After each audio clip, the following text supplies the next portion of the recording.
এটা কিভাবে হইতে পারে? মানুষ কিভাবে এরকম কাজ করতে পারে? একটা 10 বছরের বাচ্চা বায়ু গ্যাস দিয়া তার মেরে ফেলতে পারে স্যার। আমরা কোন দুনিয়াতে আছি? কোন পৃথিবীতে বসবাস করি স্যার? এই যে ফেসবুকে ঢুকলেই স্যার এই সমস্ত জিনিস চোখে পড়ে। শুনছি, দেখছি, কিন্তু নিজের চোখে এইভাবে নিজের পরিবারের উপর দেখবো স্যার কখনো কল্পনা করি নাই। মনে হয় যে আমাদের ভিতর থেকে আমার রুহটারে বের করে আনছে স্যার।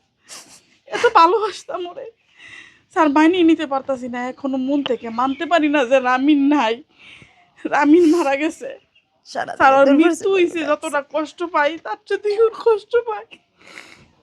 একটা বাচ্চার বাড়িপথ দিয়ে গেছে স্যার, কতটা নির্মম নিষ্ঠুর হলে স্যার এই কাজটা করতে পারে।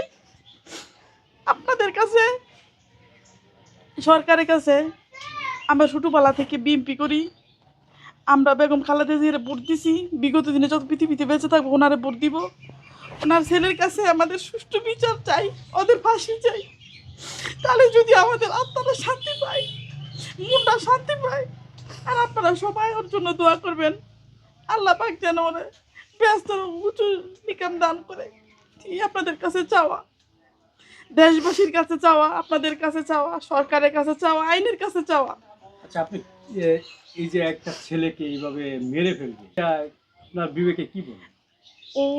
ও যদি আজকে বড় হইতো, রাজনীতি করতো, কিংবা ও কোনো কাজে থাকতো, তাহলে ভাবতাম যে না, ও হয়তো কোনো অপরাধ করছে বা কোনো শত্রুতামি করছে বা কোনো কিছু করছে তার জন্য। শুধু শুধু স্যার, এটা কিভাবে এরকম একটা বাচ্চা কাজ, মানুষ কেন কিছু করতে আছে? অসচেতনতা ভাবে যদি হেরা ছেলে বাচ্চা থাকতো, একসাথে খেলার সময় একটা কাজ করতো, তাহলে ভাবতাম যে হয়তো বাচ্চারা খেলার ছলে এই কাজটা করে ফেলছি।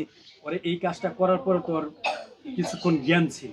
জি, তখন জ্ঞান কি ছিল সে কিছু কিছুক্ষণ, ওর বলে গেছে মৃত্যুর আগ পর্যন্ত জ্ঞান ছিল। যখন ও মারা গেছে, ওর যে পায়খানার আছে আলিশটা ছিল, ওইটা ফাইটা ফেলাইছে গ্যাসে, ওইটা দিয়ে রক্ত পড়ছে। ও দাদিরে বলছে, দাদি কি আমার পায়খানা আছে যেইখান দিয়া, স্যার বলতে কষ্ট হয় তবু বলতেছি স্যার, মানুষকে সচেতন করতে চড়ার জন্য বলতেছি। ওর পায়খানার যে রাস্তাটা, ওই রাস্তাটা ফাইটে গেছে গা, ঠেললা যে মেশিনটা ভিতরে ঢুকাইছে, এর জন্য পায়খানার রাস্তার এক পাশে ফাইটেছে গা।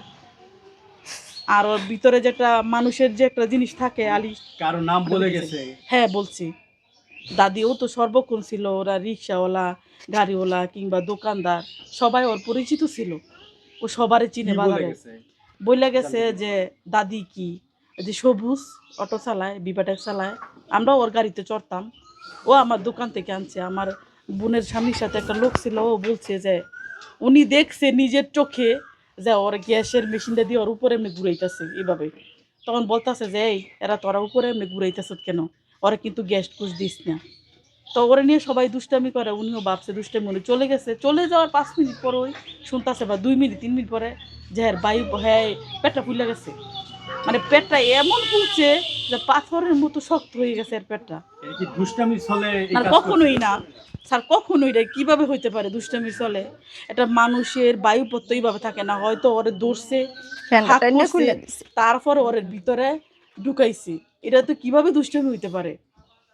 এবার সর্বশেষ আপনারা কি ধরনের বিচার বিচার স্যার, আমি বিচার চাই। আমি একটা মা হিসাবে, আমি বাংলার মা হিসাবে, আমি জাতির একটা সাধারণ মানুষ হিসাবে, একটা ভোটার হিসাবে স্যার, আমি একটা বিচার চাই। ওদের ফাঁসি চাই স্যার, ন্যায্য বিচার চাই। ফাঁসি হইলে আমি আশাবাদী যে এমন কাজ করার আগে দ্বিতীয়বার মানুষ কল্পনা করবে যে গজারিয়া, পলাশথানা গজারিয়া এরকম একটা কাজ হয়েছিল, ওদের ফাঁসি হয়েছে। আমি শুধু আপনাদের কাছে এই চাই, জানি না আমি এটা বলার পর আমার 3টা বাচ্চা আছে, আমার উপর কী এফেক্ট আসতে পারে। কারণ আমি প্রবাসী স্ত্রী, আমার স্বামী দেশের বাইরেতে, আমিও সন্তানদের নিয়ে আতঙ্কে। আমার 10 বছর একটা মেয়ে আছে, ওর ছেলের সাথে হামিমের সাথে এক ক্লাসে পড়তো। হয়তো এমন কিছু আমার মেয়ের সাথে হইতে পারে স্যার। আজকে ওর বায়ুপথ দিয়া করছে, আমার মেয়ের সাথে এমন কিছু হইতে পারে যে আমার মেয়েরে ধরে নিছে, রেপ করছে, হইতে পারে তো স্যার, হচ্ছে তো হারার ভাষায়। তো আপনাদের কাছে চাই আপনারা এমন বিচার ওর করেন যাতে এমন কিছু করার আগে তৃতীয়বার ভাবতে হয়। কারণ আমরা মারা যখন মেয়েরা স্কুলে যায়, বাচ্চারা স্কুলে যায়, সবসময় বুকের মধ্যে একটা আতঙ্ক দিয়ে বসবাস করি, আমার মেয়েরা এখন আসলো না কেন? কারণ স্যার আমরা সবসময় দেখতেছি এগুলা, আর আজকে তো ভিতর থেকে বাইরে গেছি স্যার। বলার কোনো ভাষা নাই। বইয়ে সাহস নিয়ে কথাগুলো বললাম। শুধু কেন, আমার মতো হাজারো মা যাতে বুকে শান্তি নিয়ে ভরসা নিয়ে বাঁচতে পারে যে দেশে কোনো হলে দেশের সমাজ, দেশের আইন কানুন সুষ্ঠু বিচার করবে। সে তো খুব ভালো ছিল, আল্লাহওয়ালা ছিল। হ্যাঁ, বান্ডা শরীফে পীরের মুরিদ ছিল। ওর মুখে স্যার সবসময় আল্লাহ পাক রাসূলের কথা ছিল। খুবই ভালো ছিল স্যারও। তো এটা নিয়ে খুবই মর্মাহত আপনার, যে বাজারে ওর দাদা ওর বাবা ব্যবসা থাকাকালীন এর জন্য সবসময় ওর যাতায়াত ছিল। বিগত 5 বছর ধরে ও সবসময় বাজারে থাকতো। সবাই ওরা নিয়ে খেলামেলা করতো, আনন্দ করতো। ও বা আল্লাহ বিলের কথা বলতো বলে সবাই ওরা ভালোবাসতো।